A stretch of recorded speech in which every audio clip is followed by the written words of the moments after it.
नमस्कार, न्यूज 24 देख रहे हैं आप। मैं हूं आपके साथ डॉक्टर मीना शर्मा। उत्तर प्रदेश की सरकार ने 8 साल अपने कार्यकाल के पूरे कर लिए। 8 सालों में उत्तर प्रदेश कितना बदला। योगी आदित्यनाथ की सरकार 2 बार किसी योगी आदित्यनाथ जैसे शख्सियत का उत्तर प्रदेश के मुख्यमंत्री की कुर्सी तक पहुंचना और सफलतापूर्वक 8 साल पूरे करना। सफलता के कई सारे मापदंड हैं। विपक्ष तमाम आरोपों के साथ योगी आदित्यनाथ को घेरता है। विपक्ष का काम भी है घेरना, लेकिन 8 साल तक मजबूती से बने रहना, तमाम घर की जो आपसी लड़ाई झगड़ा है उसके बाद भी अपने आप को बनाए रखना, ये योगी आदित्यनाथ की सफलता है। तो विफलता के खाते में भी बहुत कुछ विपक्ष के आरोप हैं। कितना बदला उत्तर प्रदेश पिछले 8 सालों में, आज हम हमारे खास मेहमानों के साथ यही समझने की कोशिश कर रहे हैं। 2027 के चुनाव की तैयारियां पूरा देश, उत्तर प्रदेश कम से कम कर रहा है और पूरे देश की इस पर नजर है। हमारे साथ चंद्रमोहन चौबे जी हैं, बीजेपी के प्रवक्ता, धर्मेंद्र सिंह जी हैं, समाजवादी पार्टी के प्रवक्ता, रोहन सिंह कांग्रेस पार्टी के प्रवक्ता और आलोक पांडे जी राजनीतिक विश्लेषक हमारे साथ जुड़ रहे हैं। आप सभी का बहुत बहुत स्वागत है। चंद्रमोहन चौबे जी, आज आपका दिन है। सरकार 8 साल में जनता की कितनी उम्मीदें पूरी कर पाई। उत्तरकाल में हम तमाम कहते हैं आजकल सवालों के जवाब नहीं मिलते हैं, लेकिन हमारा प्रयास है कि ये उत्तर काल है जिसमें उत्तर ढूंढे जाने चाहिए और सरकारों को जवाब यानी उत्तर देने भी चाहिए। तो सत्तारूढ़ दल क्या सोचता है, 8 साल में कितनी जनता की उम्मीदें पूरी।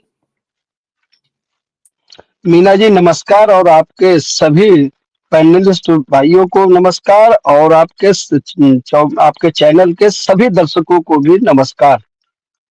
मीना जी, 8 साल उत्तर प्रदेश में माननीय योगी आदित्यनाथ जी की नेतृत्व में भारतीय जनता पार्टी की जो सरकार चली है, वो 8 साल, या यूं कहिए कि 8 साल उत्तर प्रदेश के लिए बेमिसाल है।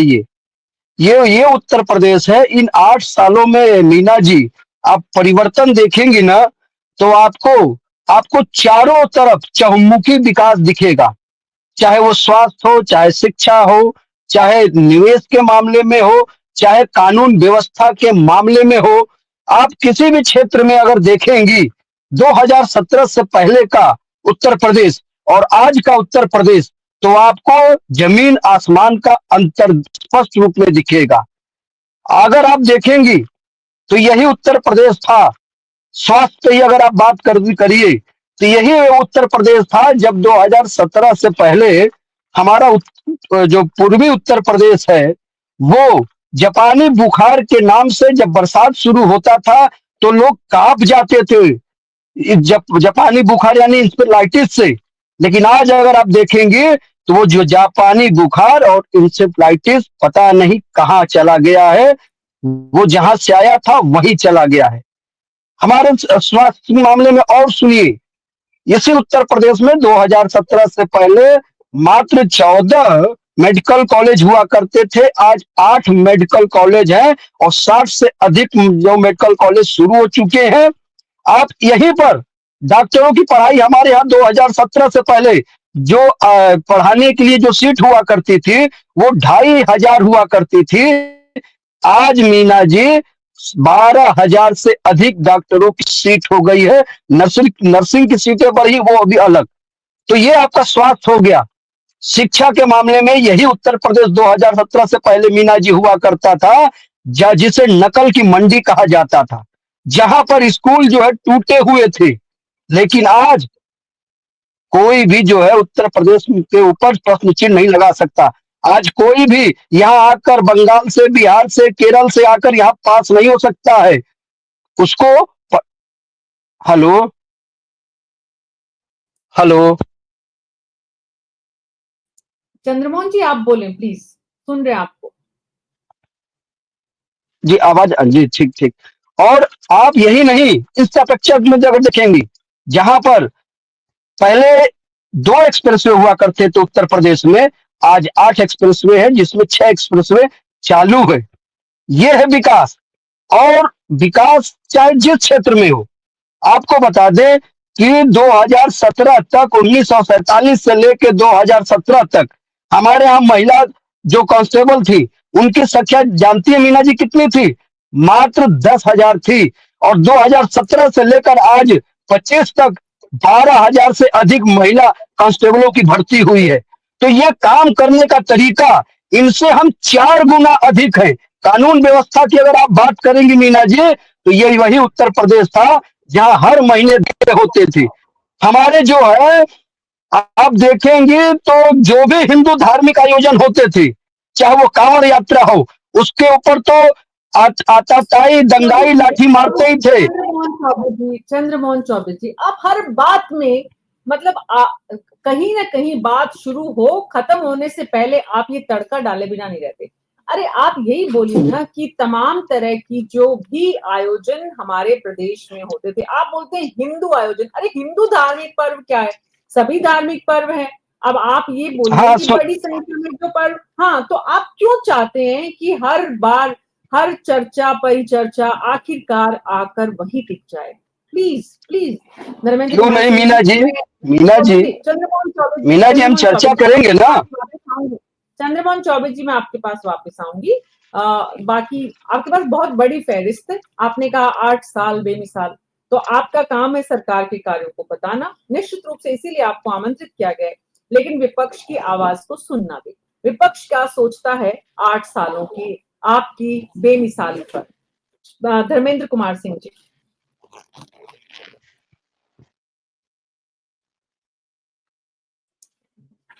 धर्मेंद्र जी, अपना ऑडियो ऑन करिए प्लीज।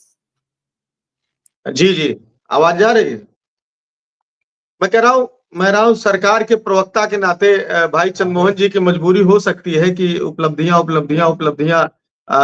एक रट लें और उसको कविता के रूप में प्रस्तुत करें। लेकिन जो प्रदेश की आर्थिक स्थिति वर्तमान में है, मैं आपको कुछ आंकड़ों से बताऊं कि पहली बात तो जो संकल्प पत्र 2022 में, लेटेस्ट नहीं जा रहा, 2022 में लेके आए थे, उसमें उत्तर प्रदेश जैसा राज्य जो कृषि प्रधान राज्य है, कृषकों की संख्या सबसे ज्यादा है, चाहे वो किसान हो।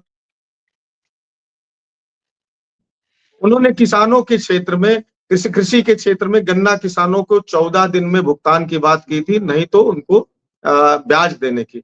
एक भी किसान को अभी तक इन्होंने ब्याज नहीं दिया। ये जो वादा किया था उसका उल्लंघन सीधे सीधे इन्होंने किसानों के कुछ जो प्रोडक्ट्स हैं, जैसे आलू, टमाटर, दलहन जैसी का इन्होंने कहा था, उसके लिए एक फंड क्रिएट करेंगे और उनको उत्तर प्रदेश सरकार समर्थन मूल्य देगी, जिसका कुछ अता पता नहीं। मुफ्त बिजली की, सिंचाई की बिजली की बात तो आप जाने दीजिए, भूल जाइए। तो इनकी सिंसियरिटी पता चलती है कि जो इन्होंने वादा किया तो उस पर क्या काम किया। औद्योगिक क्षेत्र में 4 ग्राउंड ब्रेकिंग सेरेमनी हुई, बड़े पैमाने पर व्यापक प्रचार प्रसार हुआ। हम लोगों को भी बहुत अच्छा लगा जब आंकड़े आए, 4 लाख करोड़ का इन्वेस्टमेंट, इतने लाख करोड़ का इन्वेस्टमेंट और इतने एमओयूज हो गए हैं बस जल्दी जल्दी। हम लोग बड़ा खुशी हुई कि हमारे नौजवान साथी जो आरओ की परीक्षा लेके हजारों लोग सड़कों पर मोमबत्ती और थाली लेके बैठे थे, जो तमाम नौजवान नौकरियों की आशा में भटक रहे थे, हमको लगा काफी नौकरियां उत्तर प्रदेश क्रिएट हो जाएंगे। लेकिन बड़े दुख के साथ कहना पड़ रहा है कि जब डबल और ट्रिपल 4 इंजन की सरकार है, समझिए स्थानीय निकाय से लेकर के सब कुछ कमोबेश इन्हीं के पास रही, उसके बाद भी 1 दर्जन भी फैक्ट्रियों का नाम नहीं बता सकते जो लग गई हो, जिसमें उत्तर प्रदेश के नौजवानों को नौकरियां मिल गई हो और वो संचालित हो रही हो, जिसका शिलान्यास भी माननीय मुख्यमंत्री योगी आदित्यनाथ ने किया और उद्घाटन में भी वो नहीं बता पाएंगे। सर्विस सेक्टर उत्तर प्रदेश का इंडस्ट्रियलाइजेशन में सबसे बड़ा सेक्टर था, जो करीब करीब सर्विस सेक्टर में 49-50% की भागीदारी थी, जिसमें नोएडा और गाजियाबाद सबसे बड़ा सेंटर था। उसके बाद 2012 में एक नया सर्विस सेक्टर का हब विकसित हुआ, जो एचसीएल जैसी कंपनी आई लखनऊ के अंदर सीजी सिटी में। उसके अलावा योगी आदित्यनाथ जी के इतने बड़े कार्यकाल में एक भी सर्विस सेक्टर का कोई भी हब डेवलपमेंट नहीं कर पाए, न कोई नई जगह बसा पाए जहां सर्विस सेक्टर से इकोनॉमी में ग्रोथ मिले। इसी तरह ठीक है, आप कह रहे हैं कि मेडिकल कॉलेज बढ़ा दिए, लेकिन बड़े दावे से और दुख दोनों से कह रहा हूं कि एक भी मेडिकल कॉलेज का नाम भारतीय जनता पार्टी के साथी नहीं बता सकते, जहां ये खुद जाकर के किसी इमरजेंसी में, ईश्वर न करे कोई जरूरत पड़े तो इलाज करा सके। इनके विधायक विधानसभा में कहते हैं अयोध्या जैसे, जिस पर बड़ा फोकस किया था, राजा दशरथ के नाम से मेडिकल कॉलेज इन्होंने बनाया, वहां भर भी केवल रेफरल सेंटर है, कोई इलाज मरीजों को नहीं हो रहा है। भाई आप बोर्ड लगाना है तो लगा दीजिए, अरे 12 क्यों बढ़ाए आप, 100-150 जगह लगा दीजिए मेडिकल कॉलेज। लेकिन जरूरी है कि वहां इक्विपमेंट्स हो, विशेषज्ञ हो हर तरह के, और रेडियोलॉजी से लेकर के सारी जो आधुनिक तकनीक की जांचें वहां जांचें हो, और मरीज को प्रॉपर किसी विषम परिस्थिति में भर्ती होकर के इलाज मिल सके, तब तो मेडिकल कॉलेज है। अगर बोर्ड लगा देने से मेडिकल कॉलेज है तो फिर तो आपको मुबारक हो, बधाई हो कि आपने कर दिया है। जी दूसरी बात, जी कैंसर इंस्टीट्यूट यही है, आदरणीय अखिलेश यादव जी रोहन के सिंह समय जी में के बना पास था। रोहन आपने सिंह जी के केवल पास जाती हूँ, धर्मेंद्र जी जी कुमार सिंह जी, जैसे जैसे आपके पास एक लंबी फहरिस्त है, वैसी फहरिस्त रोहन सिंह जी ने भी तैयार की होगी। हालांकि सरकार आपकी भी रही है धर्मेंद्र जी, और चंद्रमोहन चौबे जी के मैं पास भी इकोनॉमी लिस्ट है, चंद्रमोहन मैं चौबे 30 जी के सेकंड में पास भी लिस्ट है कि आपके 30 कार्यकाल में कितने 30 सारे सेकंड काम में आवाज नहीं जी नहीं, क्लियर जी पड़ रही है क्लियर। मैं 30 सेकंड में अपनी अब इकोनॉमी पे बोल दूं, छोड़िए डिपार्टमेंट्स में मैं नहीं जाता हूं, डिपार्टमेंट्स में नहीं जाता हूं मीना जी। अभी जब इन्होंने बजट दिया तो बड़ा दुख हुआ कि 54% टोटल बजट एलोकेशन का ही केवल अलॉट हुआ, जो स्वीकृत हुआ, और उसमें 98% टोटल करीब 50% बजट ये फरवरी मिड तक ये खर्च कर पाए थे। ये तो इनकी सिंसियरिटी थी जो 8 लाख करोड़ का बजट लेके आए थे। ये इन्होंने नहीं बताया कि उत्तर प्रदेश में करीब 60% इनके समय में कर्ज बढ़ गया, और इंटरनल कर्ज की बात जाने दीजिए, 9 लाख करोड़ रुपए उत्तर प्रदेश पर कर्ज हो गया। पीडब्ल्यूडी में करीब 500 किलोमीटर सड़कों का प्रस्ताव मंजूरी के प्रत्याशा में अटका पड़ा है, जबकि कहते हैं सड़कें गड्ढा मुक्त हो गई, जिसकी स्वीकृति नहीं मिली। चिकित्सा शिक्षा विभाग को बजट जारी न होने के कारण सरकारी अस्पतालों में दवाइयों की भारी कमी है, मरीजों को बाहर लेना पड़ रहा है। नागालैंड के बाद यूपी ऐसा राज्य है जो सबसे कम ग्रामीण क्षेत्रों में बिजली मुहैया करा रहा है। ये हम नहीं कह रहे, डाटे कह रहे हैं। दूसरी बात, जो ये वादा करते हैं 1 ट्रिलियन इकोनॉमी की, सबसे पहले आप वॉल्यूम ऑफ इकोनॉमी की जब बात करते हैं तो उससे महत्वपूर्ण है कि प्रति व्यक्ति आय क्या है। उत्तर प्रदेश के लोगों का प्रति व्यक्ति आय के या उनकी पेइंग कैपेसिटी में कितना ग्रोथ हुआ कि वो इकोनॉमी में सपोर्ट दे सके, उस पर बात नहीं करेंगे। जो 16-17 में 50,000 53,000 थी, वो 96,000, और राष्ट्रीय औसत की 1/3 है। अगर आप इकोनॉमी में राष्ट्रीय औसत में उत्तर प्रदेश का सबसे बड़ा कंट्रीब्यूशन है, तो ये गर्व के साथ ये इंतजाम होना चाहिए था कि उत्तर प्रदेश के लोगों की प्रति व्यक्ति आय भी भारत के किसी भी राज्य से के प्रति व्यक्ति आय से ज्यादा होती, तब तो हमको लगता है उत्तर प्रदेश विकास के पथ पर अग्रसर है। दूसरी बात, ये जो 1 ट्रिलियन इकोनॉमी की बात करते हैं, आज अगर मैं इनको राय दूं या विशेषज्ञों की बात मानूं, तो कम से कम 40,000 करोड़ रुपए main infrastructure, health, education, electricity और हैवी इंडस्ट्री में अगर ये खर्च करेंगे, तब उस तरफ एक कदम बढ़ेगा। ग्रोथ रेट 3 गुना बढ़ाएंगे तब उस तरफ बढ़ेंगे, जो 30 से 35% होनी चाहिए। और जीएसडीपी के इन्वेस्टमेंट में कम से कम 40 से 50% तक का ग्रोथ हो, जो आज के वर्तमान से 30 से 35% बढ़ाएंगे, तब ये 1 ट्रिलियन डॉलर की तरफ बढ़ेंगे। लेकिन जब कोई कार्य योजना नहीं है, कोई विजन नहीं है, हाँ विजन एक चीज में है कि जब आपका सवाल का समय आएगा, उपलब्धि बताने का समय आएगा, तो कहीं औरंगजेब की कब्र नजर आ जाएगी, कहीं गाजी मियां का मेला आ जाएगा, कभी सूफी संत आ जाएंगे, और हमको तो लग रहा है कबीरदास जी तक ये पहुंचने आपको वाले हैं। 30 सेकंड में अपनी बात पूरी कर रहे थे जी धर्मेंद्र जी, कुमार सिंह जी। थैंक रोहन यू, सिंह समय जी देने को के लिए थोड़ा मीना। मौका दीजिए, रोहन सिंह जी भी तो लिस्ट लेकर आए हैं। रोहन जी, रोहन जी कुछ तकनीकी परेशानी का सामना कर रहे हैं। आलोक पांडे जी, आपने दोनों ही पक्षों को सुना है, और निश्चित रूप से हर सिक्के के दो पहलू होते हैं।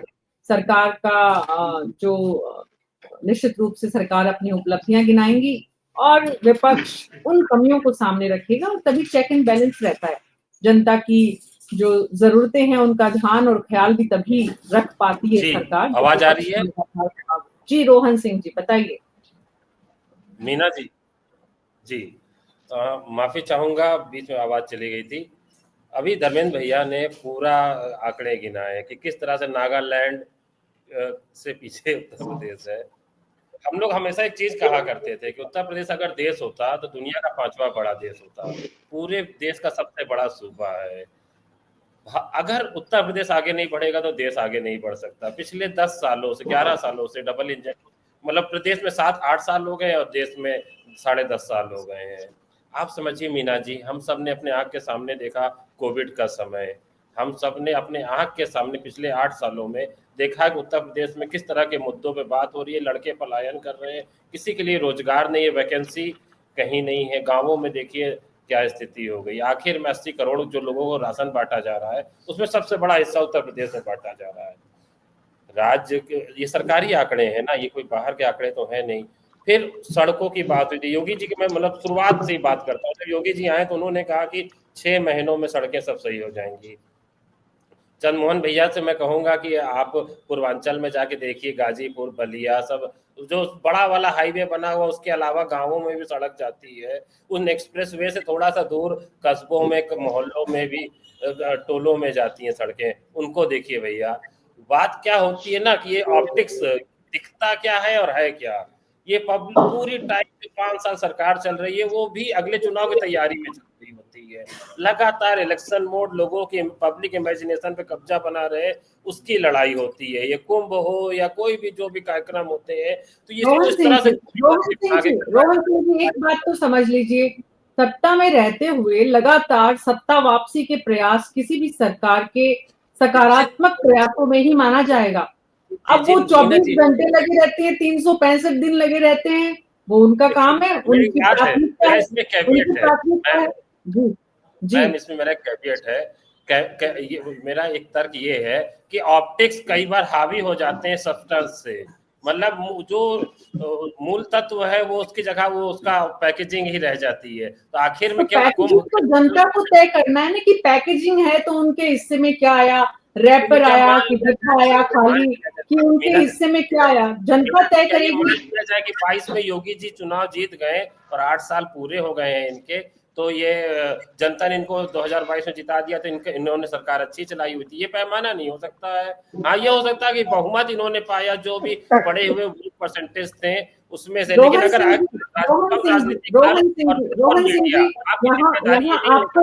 रोहन जी यहाँ आपको करेक्ट करने की जरूरत है।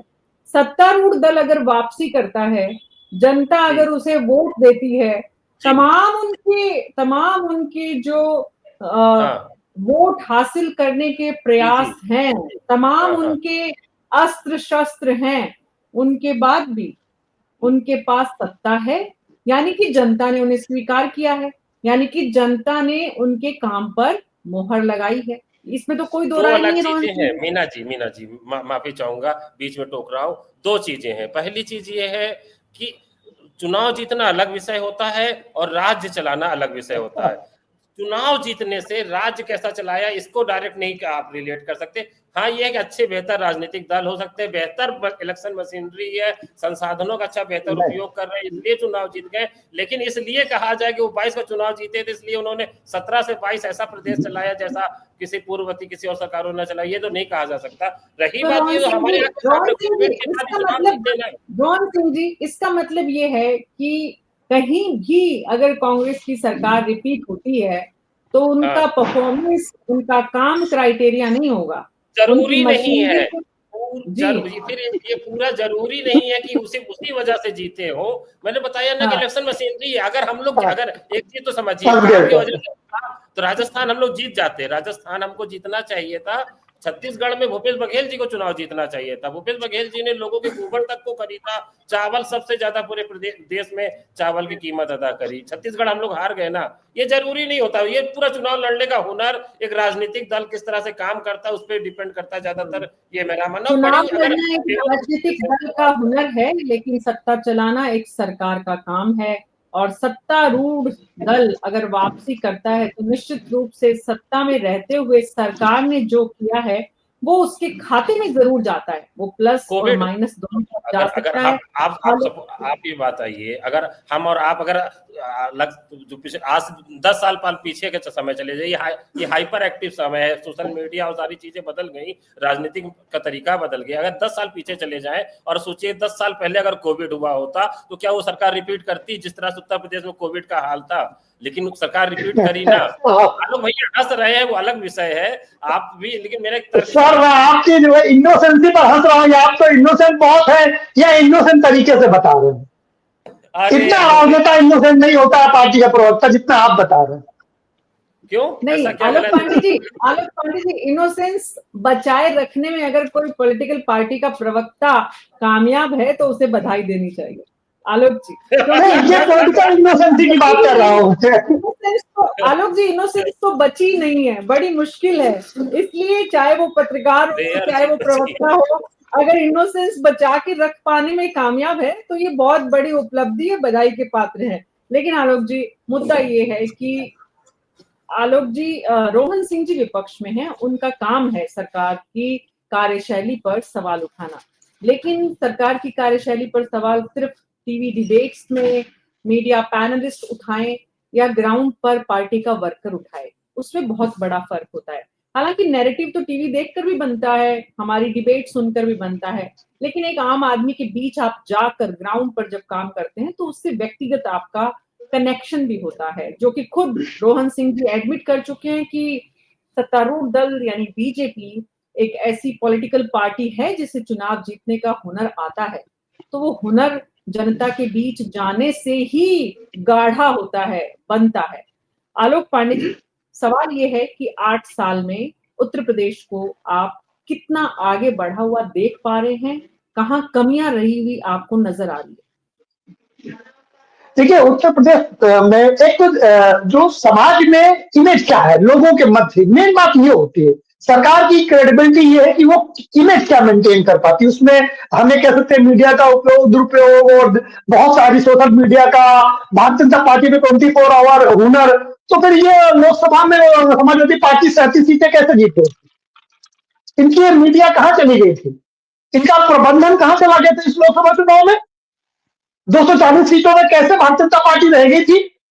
अगर भारतीय जनता पार्टी चुनावी मशीनरी का उपयोग करके ही सब कुछ करती है तो फिर 240 में नहीं होने चाहिए, तो प्लस होना चाहिए था। बीजेपी को अकेले कम से कम 3 तो जीतना चाहिए था ना। जनता ने झाड़ से 240 को उतार के रख दिया। क्यों?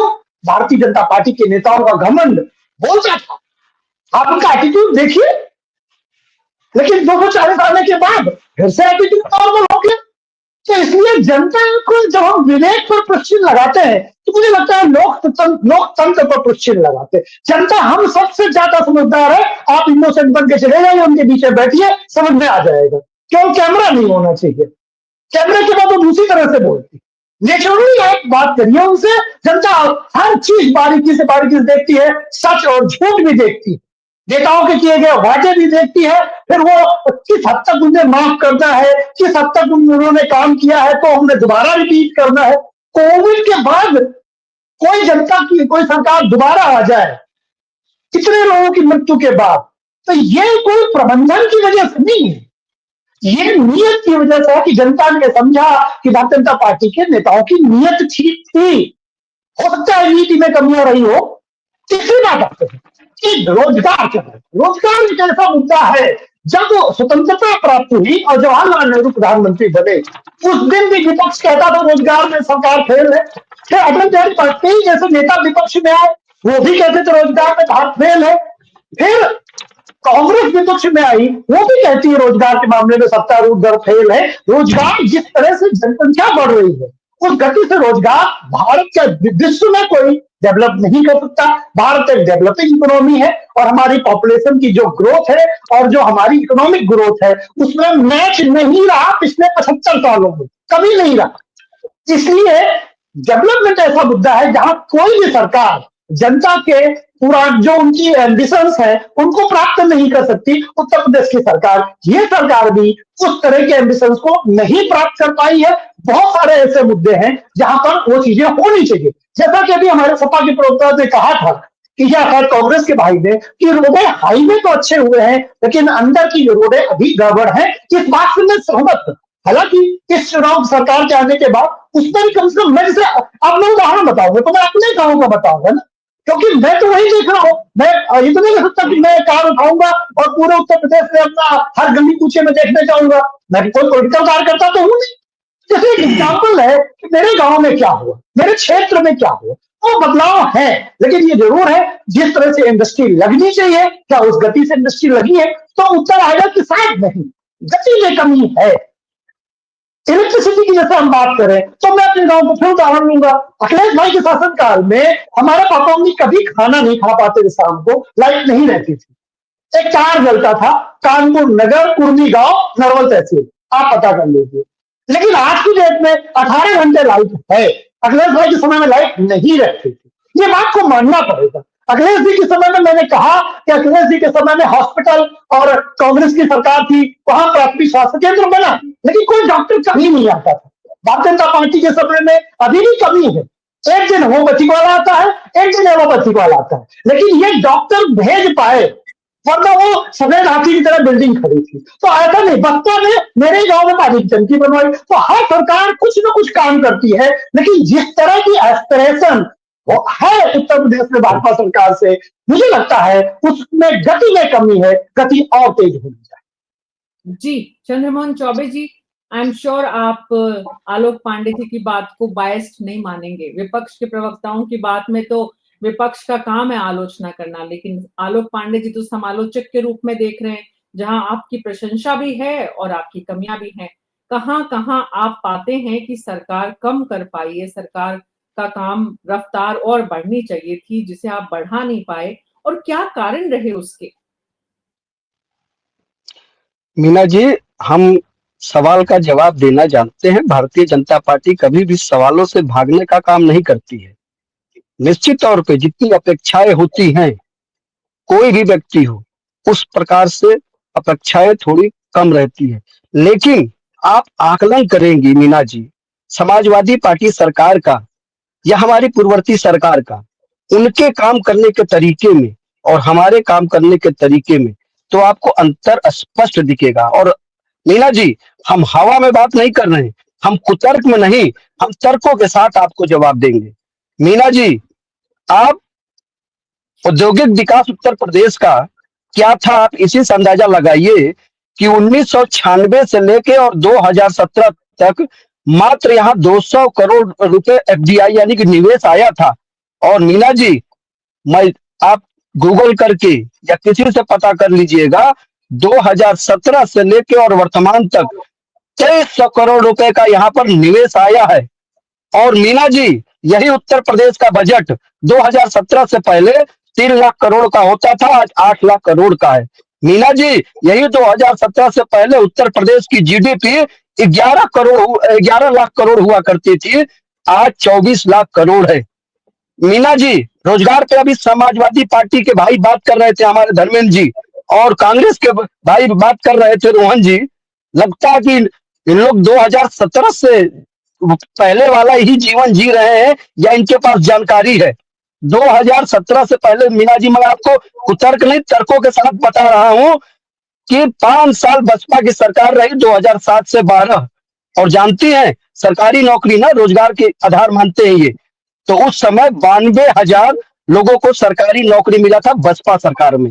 और समाजवादी का सुनिए, समाजवादी सरकार में सरकारी नौकरी 1,92,000 मिली थी 5 सालों में। और मीना जी, हमारी सरकार का सुन लीजिए, अभी तक 8 लाख लोगों को सरकारी नौकरी दी जा चुकी है। और अभी 3 दिन पहले 12,000 लोगों को सरकारी नौकरी फिर सर्टिफिकेट मिला है। और 4 लाख से अधिक संविदा कर्मियों को भर्ती किया गया। और मीना जी, हमारे यहाँ वन डिस्ट्रिक्ट वन प्रोडक्ट के माध्यम से भी कई लोगों को रोजगार मिला है। जो लोग भटकते थे, गांव से शहर की ओर जानते थे, आज वन डिस्ट्रिक्ट प्रोडक्ट की वजह से मीना जी आज वो अपने गांव में वापस आए हैं और उससे वो रोजगार का उनका सृजन हुआ है। मीना जी, ये लोग किसी भी स्तर पर, आप हमारे किसी भी काम के स्तर पर ये कहीं नहीं टिकते हैं। ये काम करने का तरीका क्या है, हमने बताया ना आपसे कि इनसे 4 गुना अधिक हर मामले में काम हम लोगों ने किया है। और ये काम सिर्फ इसलिए नहीं, इच्छा शक्ति। चंद्रमोहन सुनिए मीना जी, जनता तय करेगी कि आपने काम 4 गुना किया है, 10 जी जनता तय कर रही है, 2 गुना किया है। जनता ने एक बार तय किया, आपको सत्ता में वापसी की है।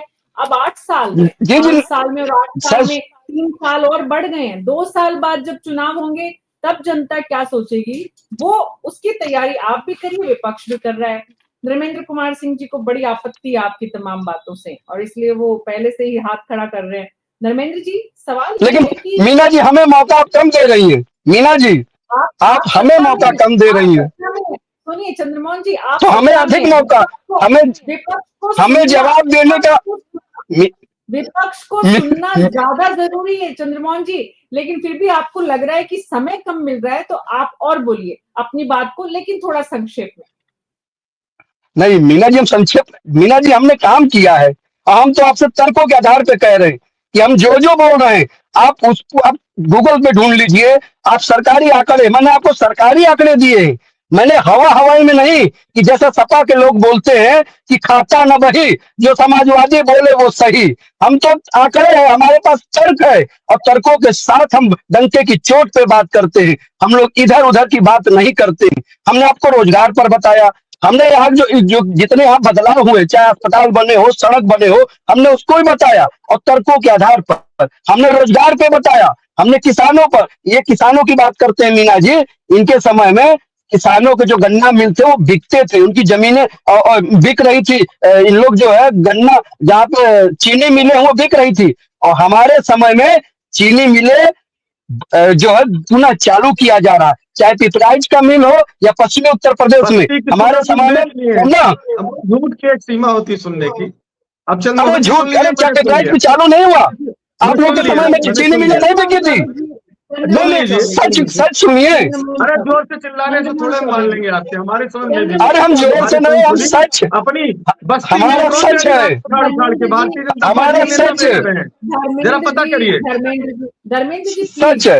आपको आपको धर्मेंद्र जी, सच और झूठ जनता तय करेगी। आप अपनी बात करिए और चौबे जी अपनी बात करेंगे, इसलिए चौबे जी की बात पर आप इस तरह से आपत्ति ना जताएं, आप अपनी बात कहें, तथ्यों के साथ बात करें। अब चंद्रमोहन चौबे जी तो बोल रहे हैं कि आप गूगल कर लीजिए क्योंकि उनके पास तथ्य नहीं है। अब आपके पास भी तथ्य है तो सामने रखिए। नहीं ठीक मीना जी, थैंक यू आपको। मैं कह रहा हूँ बस्ती ये मिल के नाम ले रहे, बस्ती चीनी मिल के पार्ट्स खोल खोल करके बेच ले रहे हैं, वहां उसको खत्म कर दिया, उसमें इनके नेताओं का नाम आ रहा है, इसलिए मैंने आपत्ति किया। कोई बात नहीं, चलिए मैं कह रहा, देखिए मैं इनका बिंदुवार जवाब देना चाहता हूँ। एक तो इनको जो समय मिला अपनी उपलब्धियां उत्तर प्रदेश सरकार की, केंद्र की बताने के बजाय ज्यादातर समय लेते रहे पहले क्या होता रहा, कैसे होता रहा। अरे पहले कुछ कमी नहीं होगी बताएंगे भाई। जनता ने अरे सुन लीजिए, मैं तो कुछ ऐसा नहीं कह रहा हूं कि आप व्यग्र हो जाएं, मैं कह रहा हूं तभी जनता ने प्रचंड बहुमत की। आपने कहा सिंगल इंजन से काम नहीं चलेगा, डबल इंजन चाहिए, डबल इंजन जब हो गया तो आपने कहा डबल से नहीं ट्रिपल चाहिए, और आपकी सारी बात जनता ने मान के कमोबेश दिया। जहां तक हमारा सवाल है, हम 17 के चुनाव के बाद से जब भी चुनाव में गए तो जनता ने लगातार हम पे भरोसा ज्यादा बढ़ाया। 10% वोट हमको 22 में बढ़ा, और 24 में जो जनता का विश्वास था उसी के नाते भाई आलोक जी बता रहे थे कि 37 सीट आई, 37 नहीं, सच ये एक मशीनरी की बात में चूंकि आज करने की का समय नहीं है, उस पर करूंगा और आपको बताऊंगा कि कैसे अगर मशीनरी का दुरुपयोग ना हुआ होता शायद भारतीय जनता पार्टी का खाता नहीं खुलता उत्तर प्रदेश में। अब मैं नौकरियों पर आता हूं मीना जी। नौकरियों में जब से योगी आदित्यनाथ जी ने शपथ ली, ये कह रहे 8 लाख नौकरियां, अभी तो चंद्रमोहन चौबे जी के पास कोई आंकड़ा होगा। हम लोग लगातार विधानसभा से लेकर बाहर तक श्वेत पत्र की मांग कर रहे हैं, नहीं समझ में आ रहा। 2017 में दरोगा भर्ती परीक्षा लीक से शुरुआत हुई, यूपी पीसीएल पेपर लीक 18, अधीनस्थ सेवा चयन बोर्ड परीक्षा लीक, नलकूप चालक परीक्षा लीक, पेट की परीक्षा लीक, नीट की परीक्षा लीक सितंबर 2021 से, स्वास्थ्य विभाग प्रोन्नत परीक्षा लीक, सिपाही भर्ती परीक्षा लीक जो 41,500 वाली थी, जुलाई 2020 में 69,000 शिक्षक भर्ती परीक्षा लीक, 21 में सहायता प्राप्त शिक्षक और प्रधानाचार्य परीक्षा लीक, और एनडीए और एसएससी के पेपर लीक।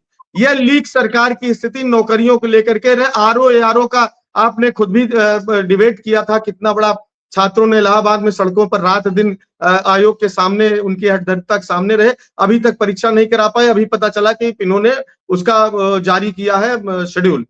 दूसरी बात मैं कहता हूं, आप आइए संकल्प पत्र पे अपने, आपने कहा, मैंने पहले कहा रिपीट करना अगर उचित न हो, कम समय हो तो न करूं, 14 दिन में गन्ना किसान, 3 अत्याधुनिक डेटा सेंटर, कॉलेज जाने वाली बच्चियों की स्कूटी, अभी बजट में सुनने में आया आज तक आप एक नहीं दे पाए। उज्ज्वला के लाभार्थियों को होली दीपावली में 2 मुफ्त सिलेंडर, काशी मेरठ गोरखपुर बरेली झांसी और प्रयागराज में आपने कहा था मेट्रो चला करके इसी कार्यकाल में दिखा दूंगा, जिसका एक ईंट नहीं रख पाए। डॉक्टर पैरामीटर स्टाफ की बात जाने दीजिए, लाइफ सपोर्ट। धर्मेंद्र जी थोड़ा सा काम रोहन सिंह जी के लिए छोड़ दीजिए। बहुत सारी मैं बात पूरी कर लूं, बहुत सारी कमियां हैं सरकार के काम में, बहुत सारी कमियां हैं। पत्र याद दिला रहा हूँ। अब दूसरी बात मैं बता रहा हूँ, एक चीज बार बार कहते हैं वॉल्यूम आप इकोनॉमी में इतनी बड़ी हो गई। धर्मेंद्र जी समय की सीमा 30 सेकंड 30 सेकंड मीना जी, नहीं आप 30 second, only 30 second, 30 mean 30 second Meena ji. मैं कह रहा था वॉल्यूम ऑफ इकोनॉमी की बात बार बार करते हैं। मैंने कहा कि उसके जैसे आप हेल्थ चेकअप कराने डॉक्टर के यहाँ जाइए और वजन मशीन में वेबिंग मशीन पे खड़ा करके कह दे कि आप 80 किलो के स्वस्थ हैं, ऐसा नहीं होता है। अब वो जो स्वास्थ्य पैरामीटर्स होते हैं, जी जी, आपका जो हृदय गति, रक्तचाप, शर्करा, कोलेस्ट्रॉल, वजन, सारी चीजों के बाद भी आप धर्मेंद्र जी ठीक है। रोहन सिंह जी रिपीट मत करिएगा जो धर्मेंद्र जी ने बोला है, क्योंकि आप दोनों वैसे तो इंडिया गठबंधन का हिस्सा है। रिपीट नहीं इसलिए करूंगा। आप वो बताइए रोहन सिंह जी, जो सरकार को करना चाहिए प्राथमिकता से अगले 2 साल में सरकार करे। सरकार को शिक्षा पे और सबसे महत्वपूर्ण तो शिक्षा, और दूसरा औद्योगिकरण वो भी जो सस्टेनेबल हो, प्रदेश को नुकसान ना पहुंचाए, प्रदेश के पर्यावरण को नुकसान ना पहुंचाए। नए तरीके से समय बदल रहा है, एआई आ रहा है, आने वाले पूरे वर्ल्ड में प्रेडिक्शन है कि आने वाले 10 सालों में वो बेरोजगारी रहेगी जो मानव इतिहास में अभूतपूर्व है। हमें अपने नौजवानों को और समाज को तैयार करना पड़ेगा कि आने वाले समय जो चुनौतियां हैं उसके लिए हमारा प्रदेश खड़ा हो। जब तक उत्तर प्रदेश नहीं आगे बढ़ेगा ये देश आगे नहीं बढ़ सकता। और हम सारे लोग दिल से चाहते हैं कि देश आगे बढ़े और तरक्की करे। हम लोग देश से प्यार करते हैं, इसलिए हमारे पुरखों ने जान दी है। भले भारतीय जनता पार्टी पिछले 10 सालों से देश को नुकसान पहुंचा रही है, लेकिन देश की जो आत्मा है, जो देश का चरित्र है, वो कभी नहीं बदलेगा और निश्चित तौर पर भारत आगे बढ़ना ही चाहिए। इसलिए उत्तर प्रदेश में जब ये सरकार रहेगी, जिसके हाथ में मौका है, ये कर सकेगी तो करेगी, नहीं तो जो आने वाली सरकारें होंगी वो करेंगी। जी जी, आलोक पांडे जी बहुत संक्षेप में आखिरी टिप्पणी आपकी। बिल्कुल सही बात है। पक्ष और विपक्ष चलता रहेगा, ये स्वस्थ परंपरा है। सत्ता पार्टी एक है कि हमने क्या क्या काम किए हैं और विपक्ष ये बताए कि क्या क्या काम नहीं हुए। हेड एंड टेल है, दोनों होंगे। ऐसा हो ही नहीं सकता कि केवल विकास हो, या ऐसा हो ही नहीं सकता कि सरकार ने कुछ किया ही ना हो। दोनों चीजें होती हैं। दोनों अपने अपने रिपोर्ट कार्ड लेके जनता के पास 2 साल बाद जाएंगे और फिर जनता तय करेगी कि 5 साल में कुछ हुआ है या 5 साल में कुछ नहीं हुआ है। ओवरऑल लोकतंत्र में मालिक तो जनता ही होती है और अल्टीमेटली जनता का जो मैंडेट होगा वही अल्टीमेट निर्णय माना जाता है। इसलिए मैं हंसा था, क्योंकि लोकतंत्र में आप कोई इम्पैक्ट नहीं कर सकते। चुनावी जीत ही बताती है कि आपने अच्छा काम किया है या नहीं, वरना हार कर आप एक कोने में पड़े रहते हैं। आप चिल्लाते रहे जैसे कांग्रेस 10 साल की सत्ता में नहीं है। आपने बहुत अच्छा किया होगा, ऐसा नहीं 40-50 साल आपने इस देश में शासन किया है, लेकिन उस किए का कोई मतलब नहीं है जब तक कि आप सत्ता में ना आ जाए। इसलिए सत्ता में आना, चुनाव जीतना, ये सबसे बड़ा संकेत होता है कि आपको जनता ने वो एक्सेप्ट करवाया आपके काम को, और बाकी दूसरी सारी चीजें भी उसके साथ होती है। जी, लोकतंत्र में सबसे बड़ा निर्णायक तो जनमानस ही होता है और जनता के दरबार में 2 साल बाद जाना है। बहुत सारे विपक्ष के जो आरोप हैं, अगर सत्ता पक्ष के चौबे जी उनको ठीक से सुन ले और उन पर थोड़ा और काम करना अपनी सरकार को शुरू करवा दे तो और बेहतर है सरकार के लिए। विपक्ष के लिए निश्चित रूप से बेहतर है कि वो चंद्रमोहन चौबे जी को सुने और ध्यान दे कि ग्राउंड पे कितना काम उनकी सरकार ने किया है जिसकी वजह से लोग उनके साथ जुड़ेंगे। पक्ष और विपक्ष अपने अपने आईने को ठीक से देखते रहें तो शायद राजनीतिक दल अपने काम का आकलन खुद सबसे बेहतर कर सकते हैं। न्यूज़ 24 पर आप सबका बहुत बहुत शुक्रिया इस चर्चा में शामिल होने के लिए। हमारी हर दिन कोशिश होती है कि समाज और सरकार दोनों आपस में एक दूसरे के साथ मिलकर काम करे, कैसे देश की और प्रदेश की रफ्तार को आगे बढ़ाएं। उत्तरकाल में अभी मेरे साथ इतना ही।